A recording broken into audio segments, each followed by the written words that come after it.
Broadcasting stations.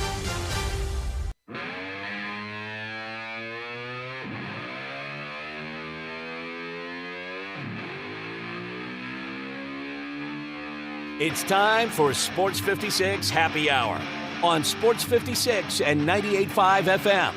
Now let's have some fun. Here is your host, Johnny Radio.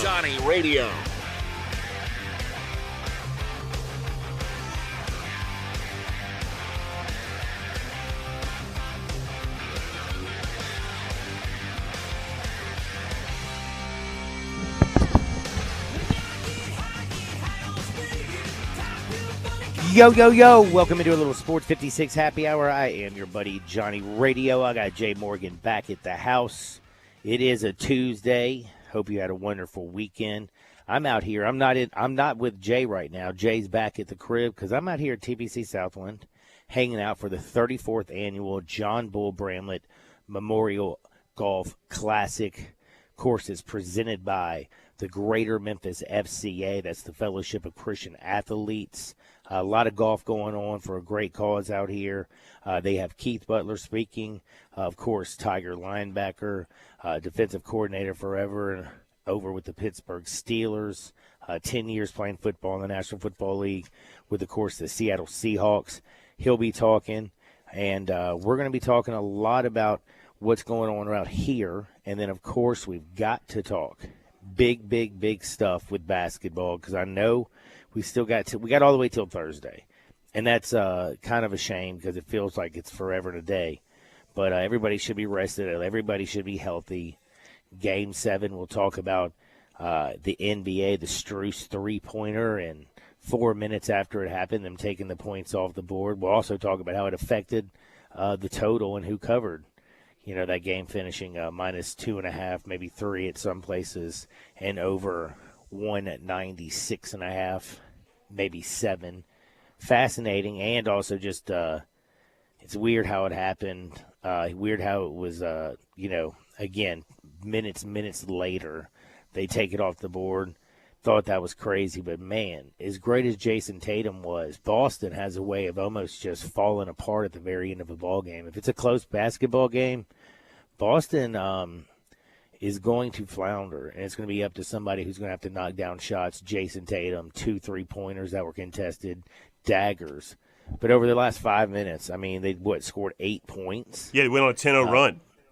I mean, my goodness, it was pretty wild the way Miami closed things out. They got it close. Jimmy Buckets had the shot. I thought, did you think, John, I thought it was going in. Oh, I thought it was going in. I thought it was going in, but a lot of people were talking about should he. I mean, if you looked at the, you got Al Horford on Jimmy Butler going backwards. Jimmy Buckets could have gone downhill, got the 2, maybe the 3 with the foul, the old-fashioned way, but he was feeling it. He played amazing in the final 2 games of the postseason. Without Jimmy Buckets, the Heat flat out, I think, just roll through it. But Jimmy Buckets was, he was absolutely nasty. I mean, he just went off in the final 2 games. You got to tip the cap to him. But, man, when he pulled up for that three-pointer, I was just like, wow, I can't believe Miami's about to come back and do this.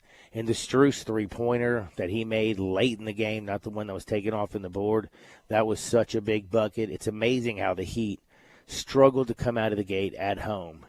But, man, in the fourth quarter, especially in the last 2 games, they just couldn't get over the hump. Remember, Game 6, they tied it up 99-99. I mean, they got over it, but I'm talking about in Miami. It's weird how they go on these final runs at the end of the game and get close. But somehow the Celtics just barely held on. And I'm not going to sit there and say anything but good things about Boston today because, I mean, they went through KD and Kyrie. Speaking of that, it's kind of funny. Both their former teams are in the NBA Finals. They then went through the defending champs. They went to Milwaukee, beat up on Giannis, and that's a hard thing to do. Got through the Bucks. Then they went through the number 1 team in the East in the Miami Heat. And Jimmy Buckets was very, very good, especially in the final 2 games. He left it all on the line. The Miami Heat shot a lot better down the stretch, but Boston was just too much. And, you got to say Jason Tatum did a good thing. But today in Hardenwood, by the way, Jay, we'll talk about Jason Tatum getting trolled on Twitter. Have you seen this? For what, the Kobe armband? I have not seen it. We'll talk about it. It's not the Kobe armband. It also has to do with the text message that has to do with him and him putting it out in public. So we'll talk about Jason Tatum. We'll talk about what we think about the Golden State Warriors, what we think about Boston. The betting line, if you look at it, is kind of interesting because the boys in Vegas have the Warriors minus 55 for the series. Celtics come back 135. Game 1 right now currently, Warriors minus 3.5. Celtics plus 3.5. That's Thursday night. That's the Caesar Sportsbook. But if you look at the NBA BPI, do you look at the ESPN's BPI? Do you ever look at that? Never looked at it before, but I will now. You really haven't? No, what Basketball Power Index, is that what that stands for? Correct. And according to BPI, the Celtics are the one that actually should win the series. So I thought that was interesting. And plus, in Game 1, according to the Basketball Power Index, you're getting 3.5. And BPI in Game 1, 60.3% for Boston, 39.7% for Golden State. I know defense wins championships. This is one of the best. This team switched more than any other team in the NBA this year. They are nasty. If you look at their starters, just tell me where there is a weakness because I just don't really see one out there.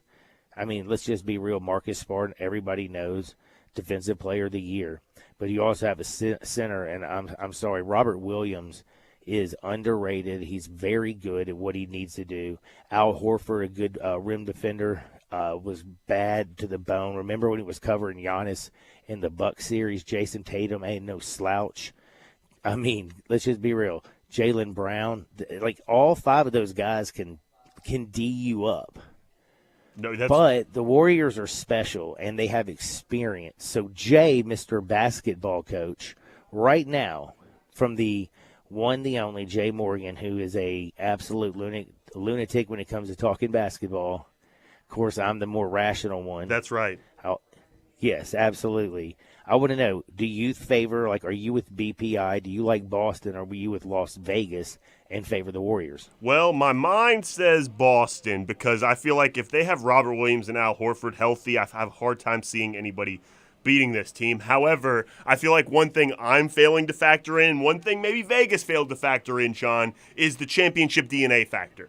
No, not that Vegas is giving them a favorite. One thing the Basketball Power Index is failing to take into account is the championship DNA factor. They're not factoring in culture there, John, and maybe a little bit of oversight from the numbers nerds over there at ESPN's Basketball Power Index. What do you think about Steph Curry when defended by Marcus Smart? Lowest percentage, shooting only 29% when he's being guarded by Marcus Smart. Yeah, I mean, certainly those are very good numbers, and Marcus Smart certainly is a great defender and could give them fits. Although Marcus Smart, before this series, was struggling a little bit on defense. However, he was much better this series than he had been previously in the playoffs. I have a hard time seeing anybody being able to stop Steph Curry, though. I think for the Warriors, the biggest factor, the biggest key to me is Klay Thompson being able to, if he can get buckets, it just opens up the floor so much, even against those big guys, for Draymond and other people that are scoring around the rim or scoring because people are doubling off of them. So if Klay can get going, I think it's a big factor, a little bit more than Steph. But Klay is going to have good guards guarding him as well. It's an old classic matchup. You have the defensive team and the Boston Celtics, but they ain't no slouch. They got superstars in Jason Tatum, Jaylen Brown, Marcus Smart, Defensive Player of the Year, Robert Williams. Really good at Al Horford having a crazy series, finally in the finals for the first time in his career after hundreds and hundreds of playoff games. So one other thing I wanted to ask you, last but not least, Boston, the way they switched, does that kind of negate what Golden State tries to do with all their cutting? No, I think it actually makes it a little bit more beneficial in some ways because it gives more opportunity for Boston to mishandle one of those cuts. Because when those guys come together, You don't know which one's making the in cut, which one might curl to the basket, which one is maybe going to cut towards the basketball. There's a lot of variety in what they do. So switching, I think, makes it a lot more difficult in that regard for cutting. But in terms of ball screens, which the Warriors can do a lot of as well, the switching might help that in a lot of ways, especially when you can keep maybe Robert Williams around the basket. But in terms of the cutting and coming off ball screens, I think the switching could be detrimental, and you could see the Warriors get a lot of baskets off that. Yep, I think it's going to be fun. The only sad thing I don't like about it is, again, it's going to take so long, it feels like, for it finally to happen. Thursday feels like a long way away. But you know what else is a long way away? What, John? The NCAA regionals. Speaking of baseball news, Tigers got a new era. Welcome, Carrick Jackson. We'll talk about Carrick Jackson, the new Tiger baseball coach for the University of Memphis Tigers. We'll talk about that at 11:30 with Terry Davis.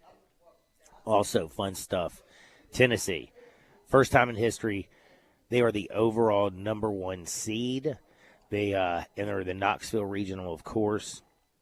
They have basically dominated this year, 53-7, 25-5 in the SEC. And again, the number 1 overall seed in the tournament. Their regional, Georgia Tech, Campbell, and